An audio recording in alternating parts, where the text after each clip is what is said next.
తెలియజేస్తుంటున్నాను. ఈ సమయంలో మనము వాక్యాన్ని ధ్యానం చేసుకుందాం. పరిశుద్ధ గ్రంథముల నుండి కొరింథీయులకు రాసిన మొదటి పత్రిక 15వ అధ్యాయము 58వ వచనాన్ని ఈ సమయంలో మనం చదువుకుందాం. కొరింథీయులకు రాసిన మొదటి పత్రిక 15వ అధ్యాయము 58వ వచనాన్ని మనం చదువుకుందాం.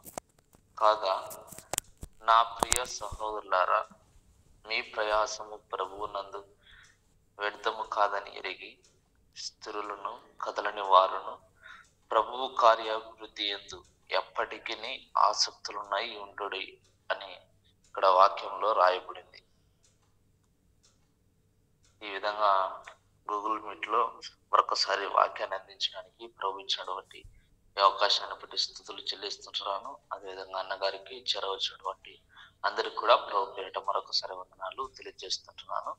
ఇక్కడ వాక్యంలో గమనించినట్లయితే అపోస్తలుడైనటువంటి పౌలు కొరింథీ సంఘానికి తెలియజేస్తుంటున్నాడు, క్రీస్తునందు పడు ప్రయాస ఎప్పటికీ కూడా వ్యర్థము కాదని.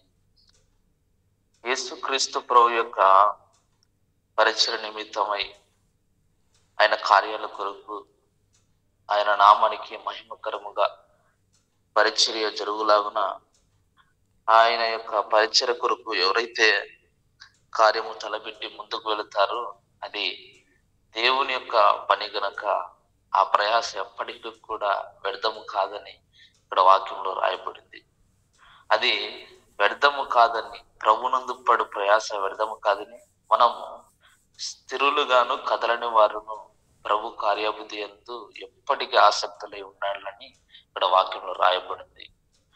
కొన్నిసార్లు పరిచర్యలో వస్తున్నటువంటి సమస్యలను బట్టి, శోధనలు బట్టి, ఇబ్బందులను బట్టి, ప్రతికూల పరిస్థితులను బట్టి మనకి ఏమైపోతుందంటే కొన్నిసార్లు ఆసక్తి తగ్గిపోతూ ఉంటుంది.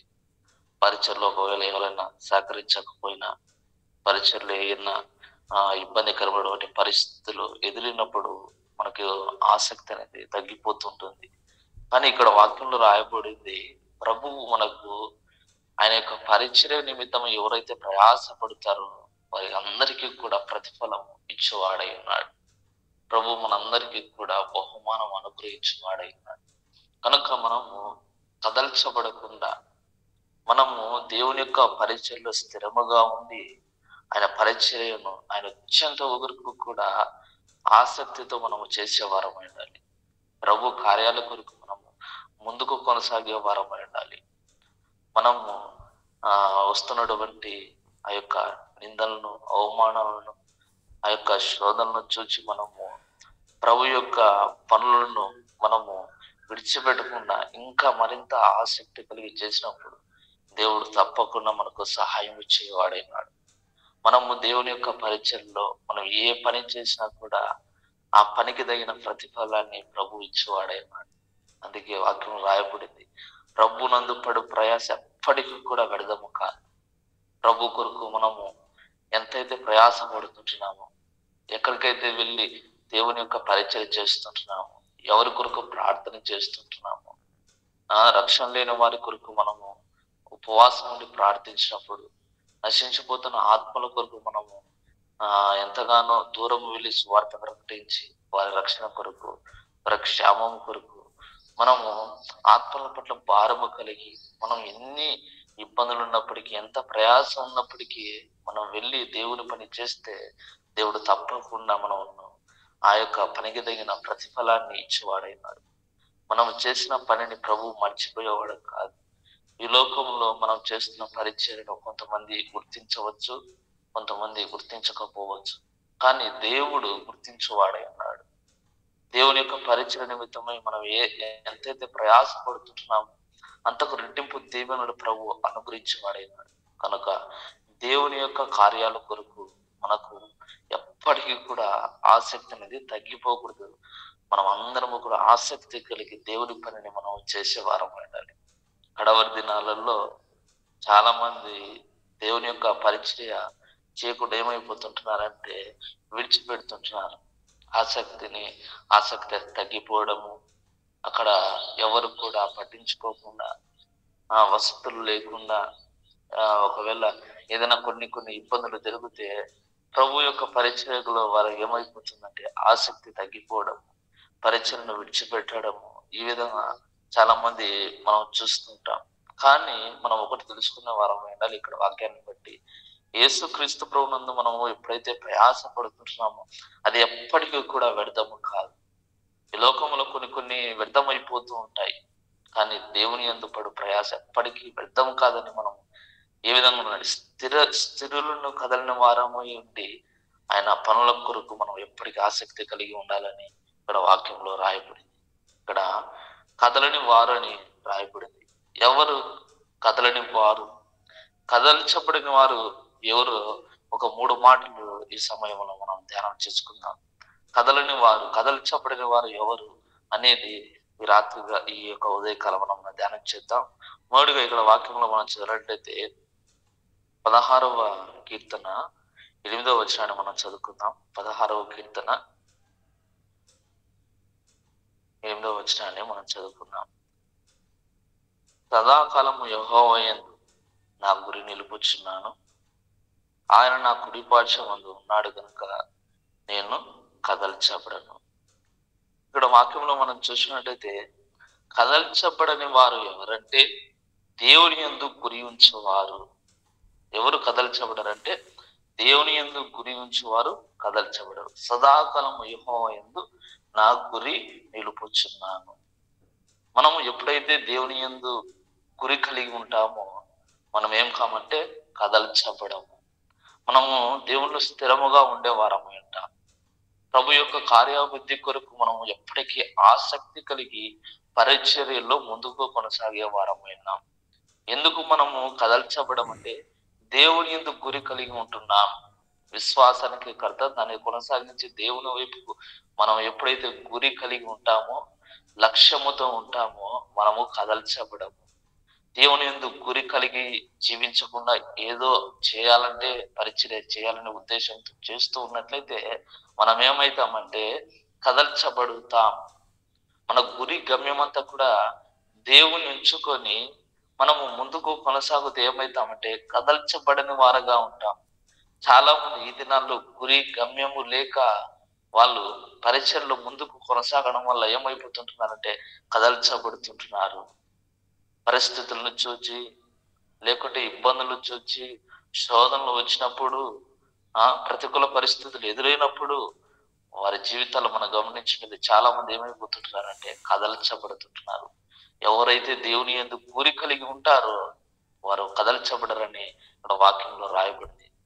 అపోస్తలుడైన వంటి పౌలు ఇక్కడ ఏమంటున్నాడంటే పరిశుద్ధ గ్రంథంలో ఒక మాట మనం చదువుకుందాం.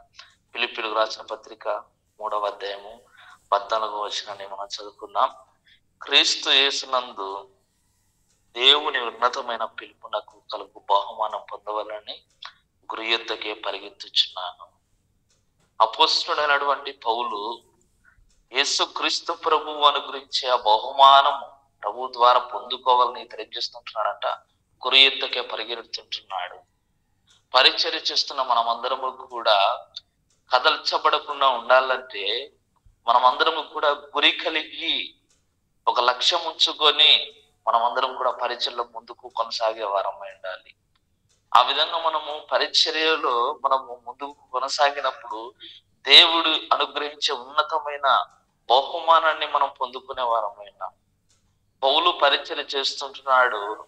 ఆ పరిచర్య చేస్తున్న పౌలు ఒక లక్ష్యం కలిగి ఉంటున్నాడు. నేను గురి యొద్దకే వెళ్ళాలి, గురి యొద్దకి నేను పరిగెత్తాలి. ఆ విధంగా నేను వెళ్ళినప్పుడు, నా లక్ష్యాన్ని ఛేదించినప్పుడు ప్రభు నాకు ఆ యొక్క బహుమానం అనుగ్రహిస్తాడని ఇతడు గురి యొద్దకే పరిగెత్తడం ఇక్కడ వాక్యంలో మనం చూస్తున్నాం. అందుకే అపోస్తలుడైన వంటి పౌలు జీవితంలో దేవుని యందు గురి కలిగి ఉంటున్నాడు కనుక అతడు ఆ గురి యొద్దకి పరిగెడుతుంటున్నాడు కనుక పౌలు కదల్చబడలేదు. మన జీవితాల్లో కూడా గురి, ఒక లక్ష్యము కలిగి మనం పరిచర్యలో ముందుకు వెళ్ళినట్టయితే మనము కదల్చబడము, మనము నిరుత్సాహపడము, మనము అధైర్యపడము, మనము చింతించము. ఎందుకంటే మన గురి ప్రభువు అంటున్నాడు. మన గురి ప్రభువు అంటున్నాడు కనుక మనం ఆ బహుమానం పొందుకోవాలని ఆశతో మనము ఆయన యొద్దకు మనం ఆ గురిని మనం చేరుకున్నట్టయితే మనము కదల్చబడిన వారుగా ఉంటామని వాక్యంలో రాయబడింది. అపోస్తలుడైనటువంటి పౌలు జీవితంలో ఆయన ఎన్నెన్నో శ్రమలు పొందాడు, ఎన్నెన్నో ఇబ్బందులు ఎదుర్కొన్నాడు. మనం గమనించినట్లయితే పరిచయ నిమిత్తం ఎంతగానో ఆయన ప్రయాసపడ్డాడు. ఆయన జీవితంలో ఆయన చెరసాల్లో పడ్డాడు, ఆయన దెబ్బలు తిన్నాడు, ప్రాణాపాయ స్థితిలో వెళ్ళిపోయాడు ఆయన. అదేవిధంగా మనం గమనించినట్లయితే 5 మారులు 1 తక్కువ 40 దెబ్బలు ఆయన వీధుల చేత ఆయన కొట్టబడడం, మారు బెత్తాలతో ఆయన కొట్టబడడం, రాళ్లతో ఆయన కొట్టబడడం, ఆయన ప్రయాణం చేస్తున్నటువంటి సమయంలో ఓడ పగిలి ఆ యొక్క ఓడలో ఆయన శ్రమ పడడం, రాత్రింబగుళ్ళు ఆయన సముద్రంలో గడపడం, ఇవన్నీ కూడా ఎన్నో శ్రమలు పొందాడు పౌలు. అనేక పర్యాయంలో ఆయన ఆపదల్లో చిక్కుకున్నాడు. ఆయన స్వచ్ఛనులే ఆయన్ను ఆపదలకు గురి చేయడము, కపట సహోదరుల వల్ల ఆయన ఆపదల్లోకి వెళ్ళిపోవడం, ఈ విధంగా అన్ని జనుల వల్ల ఆయన ఆపదల్లో పడిపోవడం, ఈ విధంగా ఎన్నో సమస్యలు అపోస్తలుడైన పౌలు ఎదుర్కొన్నప్పటికీ ఆయన జీవితంలో మనం గమనించినట్లయితే గురువుని అనేది మర్చిపోలేదు, గమ్యాన్ని అనేది మర్చిపోలేదు. అందుకే ఆయన కదల్చబడలేదు. మన జీవితంలో కూడా దేవుని యందు ఎవరైతే గురి కలిగి ఉంటారో వారు కదల్చబడరని ఇక్కడ వాక్యంలో రాయబడింది. రెండవ మాటగా మనం చదువుకుందాం. పరిశుద్ధ గ్రంథముల నుండి ఎవరు కదల్చబడరు అనేది రెండవ మాట కూడా మనం చదువుకుందాం. 125వ కీర్తన 125వ కీర్తన మనం చదువుకుందాం. 125వ కీర్తన 1వ వచనాన్ని ఈ సమయంలో మనం చదువుకుందాం. యెహోవా యందు నమ్మిక ఉంచువారు కదలక నిత్యము నిలుచు సియోను కొండవలె ఉంటారని ఇక్కడ వాక్యంలో రాయబడింది. రెండో విధంగా ఎవరు కదల్చబడరంటే దేవుని యందు నమ్మిక ఉంచువారు కదల్చబడరు. మొదటిగా దేవుని యందు గురి ఉంచువారు కదల్చబడరు. రెండవదిగా మనం గమనించినట్లయితే దేవుని యందు నమ్మిక ఉంచువారు కదల్చబడరు. మనము దేవుని యందు నమ్మిక ఉంచి ఈ లోకంలో ముందుకు సాగుతున్నాం అనుకోండి, మనం కదల్చబడం. ఒకవేళ అవిశ్వాసంతోనో అపనమ్మకంతోనో మనం ఈ లోకంలో నడుస్తూ ఉన్నట్లయితే మనం ఏ విధంగా ఉంటామంటే కదల్చబడతాము. దేవుని యందు ఎవరైతే నమ్మిక ఉంచుతారో వారు నిత్యము నిలిచి సియోను కొండ వల్లే ఉంటారు.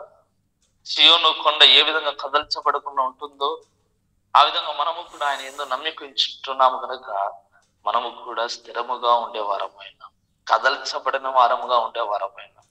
అందుకే పితరుల జీవితంలో మనం గమనించినట్లయితే దేవుని యందు విశ్వాసం ఉంచడం ద్వారా వాళ్ళ కదల్చబడలేదు. అబ్రహాము జీవితంలో గమనించినట్లయితే అబ్రహాము దేవుని యందు విశ్వాసం ఉంచడం ద్వారా అతని జీవితంలో మనం గమనించినట్లయితే అతడు ఏ విధంగా ఉంటున్నాడంట, స్వదేశాన్ని, బంధువులను, రక్త సంబంధికులను, ఆస్తిపాస్తులను అన్నింటి కూడా విడిచిపెట్టి రావడానికి గల కారణం ఏమిటంటే ఇతడు దేవుని యందు నమ్మిక ఉంచుంటున్నాడు. దేవుని యందు విశ్వాసం ఉంచడం ద్వారానే అతని జీవితంలో అతని దేశాన్ని విడిచిపెట్టి రావడానికి గల కారణం ఏమిటంటే దేవుని యందు నమ్మిక ఉంచడం ద్వారా. అందుకే ఆ యొక్క అబ్రహాము జీవితంలో అతడు కదల్చబడినట్లుగా ఉన్నప్పటికీ అతడు ఏ విధంగా ఉన్నాడంటే దేవుని యందు పరిపూర్ణ విశ్వాసం కలిగిన వాడుగా ఉంటున్నాడు, దేవుని యందు నమ్మిక ఉంచిన వాడుగా ఉంటున్నాడు. దేవుని యందు నమ్మిక ఉంచి విశ్వాసం ఉంచి అతడు ముందుకు కొనసాగిన వాడుగా ఉంటున్నాడు. పరిశుద్ధ గ్రంథమును మనం గమనించినట్లయితే ఎంతో మంది దేవుని యందు నమ్మిక ఉంచినప్పుడు వారు ఏ విధంగా ఉంటున్నారు, కదల్చబడిన వారుగా ఉంటున్నారు. ఎందుకంటే ఆయన యందు నమ్మిక ఉంచిన వారిని ఆయన ఎరిగేవాడై ఉన్నాడు. ఎవరైతే ఆయన యందు నమ్మిక ఉంచుతారో వారిని తప్పకుండా ప్రభువు ఎరిగిన వాడై ఉంటున్నాడు. మనము ఎంత నమ్ముతుంటున్నామో దేవుడిని, ఎంతగా మనం ప్రభు మీద ఆధారపడుతుంటున్నాం, ఎంతగా దేవుని యందు విశ్వాసం ఉంచుతుంటున్నాం అనేది ఒకసారి జ్ఞాపకం చేసుకునే వారం. మనం దేవుని యందు నమ్మిక ఉంచి ప్రార్థిస్తుంటున్నామా? ఆ యొక్క ప్రార్థన చేస్తున్న మనమందరం కూడా కదల్చబడం. ఎందుకంటే ఆ ప్రార్థన ప్రభు ఆలకించి ఆయన మనల్ని ఎరిగి ఉంటున్నాడు కనుక ఆ ప్రార్థనకు ప్రభు జవాబు అనుగ్రహించేవాడై ఉన్నాడు. కనుక ఎవరైతే దేవుని యందు నమ్మిక ఉంచి ఆయన మీద ఆధారపడి ప్రభువా మీరే మాకు ఆధారం, మీ యందు మేము నమ్మిక ఉంచుంటున్నాం, మేము కదల్చబడకుండా ప్రభువా మీ కృపలో ప్రతిదీ పొందుకున్నటకు సహాయం ఇచ్చేయండి అని ఎవరైతే ఆయన యందు పరిపూర్ణ విశ్వాసము, పరిపూర్ణ నమ్మకం ఉంచుతారో వారు ఎప్పటికీ కూడా కదల్చబడరు. మూడవ మాట కూడా మనం చదివి ప్రార్థనలోకి వెళ్దాం. పరిశుద్ధ గ్రంథంలో నుండి 3వ మాట మనం చదువుకొని ప్రార్థనలోకి వెళ్దాం. మత్తయి సువార్త 7వ అధ్యాయము 24వ వచనాన్ని మనం చదువుకుందాం. మత్తయి సువార్త 7వ అధ్యాయము 24వ వచనం. కాబట్టి నా మాటలు విని వాటి చొప్పున చేయ ప్రతి వాడును బండ మీద తన ఇల్లు కట్టుకున్న బుద్ధిమంతుని పోలి ఉండును. మూడవదిగా గమనించినది, ఎవరు కదల్చబడారంటే దేవుని మాటలు వినువారు కదల్చబడరు. దేవుని మాట ఎవరైతే వింటారో వారు కదల్చబడిన వారుగా ఉంటారని ఇక్కడ వాక్యంలో రాయబడింది. కాబట్టి ఈ నా మాటలు, యేసుక్రీస్తు ప్రభు మాటలు విని వాటి చొప్పున చేయు ప్రతివాడు, మనమందరము కూడా ఆయన మాటలు విని వాటి చొప్పున చేసే వారమై ఉండాలి. అప్పుడు మనం ఏ విధంగా ఉంటామంట, బండం మీద తన ఇల్లు కట్టుకునిన బుద్ధిమంతుని పోలి ఉండునని వాక్యంలో రాయబడింది. ఆయన మాట విన్నవారు, ఆయన మాట ప్రకారం జీవించిన వారు ఎప్పటికీ కూడా కదల్చబడరు. ఆయన మాట వినని వారు ఏమవుతారంటే కదల్చబడతారు. ఆయన మాట వినని వారు ఏమవుతారంటే కలత చెందుతారు, ఇబ్బందుల్లో పడతారు, ఇరుకుల్లో వాళ్ళు వెళ్ళి సమస్యలను కొని తెచ్చుకుంటారు. కనుక మన జీవితాల్లో మనం ఒకటి తెలుసుకున్న వారమై ఉండాలి. మనం అందరము కూడా దేవుని మాట విని ఆయనకు లోబడి మనము ఆయన చెప్పిన రీతిగా ఈ లోకంలో మనం చేసినట్లయితే, అది పరిచర్య కావచ్చు, ప్రార్థన కావచ్చు, ఏదైనా కావచ్చు, మనము కదల్చబడమని ఇక్కడ వాక్యం రాయబడింది.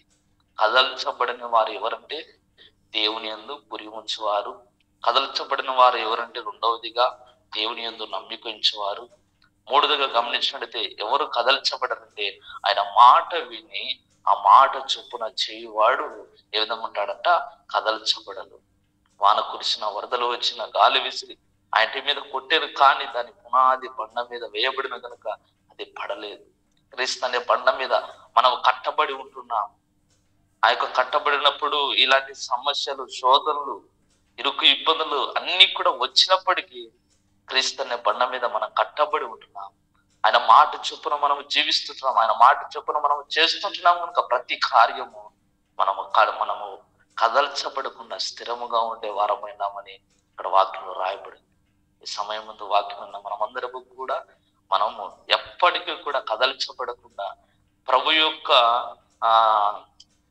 పనులను మనం ఆసక్తితో మనం చేసినట్లయితే మనం ఏ విధంగా ఉంటామంట, మన జీవితాలలో ప్రభు ఇచ్చే బహుమానాన్ని మనం పొందుకునే వారమైన విధంగా పరిచయం చేస్తూ ప్రభు యొక్క కృపలో మనం అందరము కూడా ముందుకు కొనసాగదుము గాక. దేవుడి మాటలు దీవించును గాక. ఆమేన్.